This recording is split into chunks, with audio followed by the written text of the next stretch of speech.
দাদা, আমাকে দেখে কি তোমার চোর মনে হয় যে আপনার গাড়ি ভাড়াটা দেবো না? আপনি আপনার নাম্বারটা আমাকে দিয়ে দিন, আমি বাড়ি থেকে আপনার পুরো টাকা দিয়ে দেবো।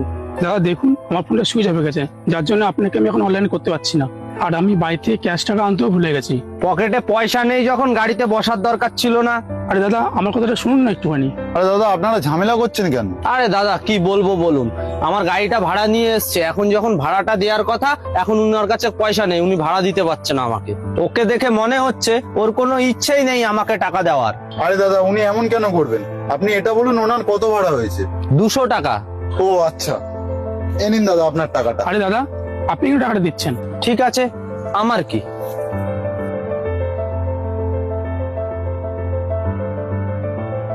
আরে দাদা, আপনি কেন আমাকে সাহায্য করলেন? আপনি কি আমাকে চিনেন?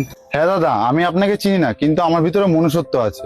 আমার মনুষ্যত্ব বলে মানুষ যখন বিপদে পড়ে তাকে সাহায্য করা উচিত। কিছুদিন আগে আমাকে একজন 100 টাকা বেশি দিয়ে সাহায্য করেছিল, আর আমি আপনাকে আজকে 200 টাকা দিয়ে সাহায্য করলাম। বাহ ভাই, আপনার চিন্তা তো খুব ভালো। আর আপনি কি করেন? এই তো দাদা, আমি টোটো চালাই। আচ্ছা দাদা, আপনি একটা কাজ করুন, আপনি আমার নাম্বারটা সেভ করে রাখুন, আপনি বাড়ি থেকে আমাকে কল করে দেবেন, আমি আপনার টাকাটা কালকেই দিয়ে দেবো। এরপর যদি আমার কোনো টোটো প্রয়োজন হয় তাহলে আমি আপনাকেই ডাকবো। হ্যাঁ দাদা, কোথাও যাওয়ার হলে আমাকে ফোন করবেন, কিন্তু আর ওই টাকাটা ফেরত দেওয়ার কথা আমাকে বলবেন না।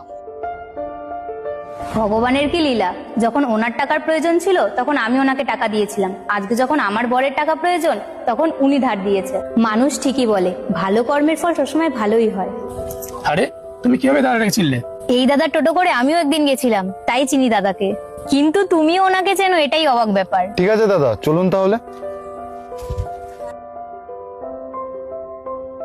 বন্ধুরা, ভালো কর্মের ফল সবসময় ভালোই হয়, তাই সবসময় চেষ্টা করবে ভালো কাজ করার।